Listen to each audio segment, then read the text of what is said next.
Thank you very much, Senator Hirono. Senator Rounds, please. Thank you, Mr. Chairman.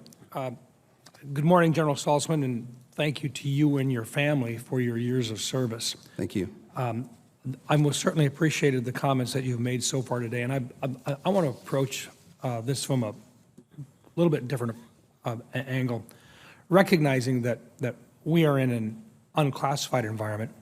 Can you provide your assessment on Russia and China's space capabilities as compared to ours?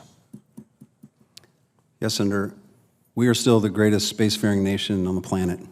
The Space Force's capabilities, what we can provide to the Joint Force, are extremely capable, and I still put us at the head of the table.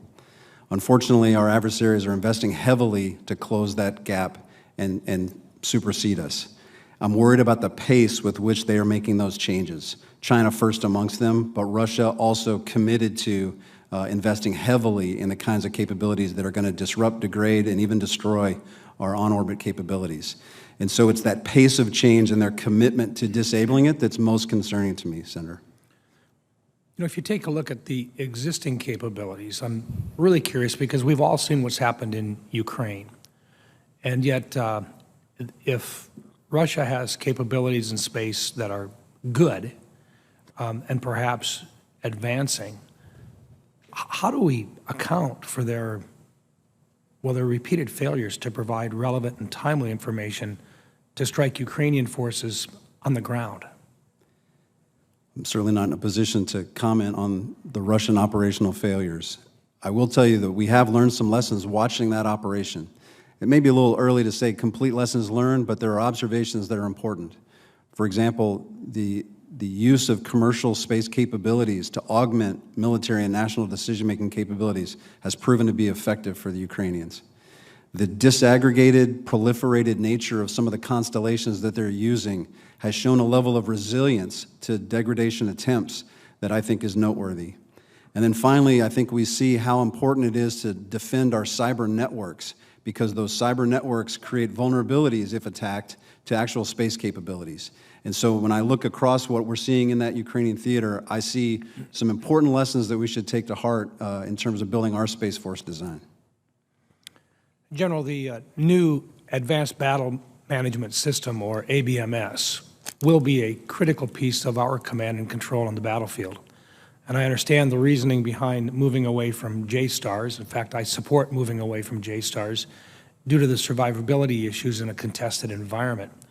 I'm concerned that a specific alternative that has gained support within and outside of the department might not provide the same level of situational awareness and targeting capabilities to our troops on the ground that the JSTARS radar is able to provide. Part of what we look at when we talk about the ABMS is the broad picture, but also specifically the need for an officer, a commanding officer on the ground to rely on good, specific, and very timely data in a close quarter battle situation. Do I have your commitment that I've confirmed you will assure that the Joint Requirements Oversight Council validated requirements for this system are met so that our troops on the ground are provided the capabilities that they need to win on the battlefield? Senator, one of the important responsibilities that's given to the Chief of Space Operations is to be the DoD integrator for Joint Space Requirements. It's just that kind of concern which I think we take seriously by establishing that critical position.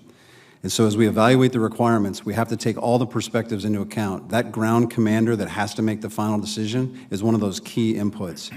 So you have my commitment, if confirmed as CSO, that I will account for all the requirement stakeholders when we make critical decisions about whether missions should be migrated into space or performed by other platforms and other domains.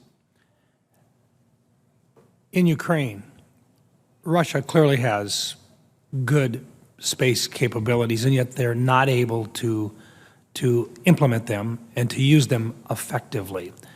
There's not that line of command down to that local commander. The last thing that we want to see when we move into the ABMS system is one which gives broad informational situational awareness, but is not capable of providing what we do today with regard to JSTARS to that commander on the ground. Would you agree with that? I agree that closing that last tactical mile to make sure the right decision maker has the right information at the time and place that's operationally relevant is important. Thank you. Thank you, Mr. Chairman. Thank you, Senator Rounds. Senator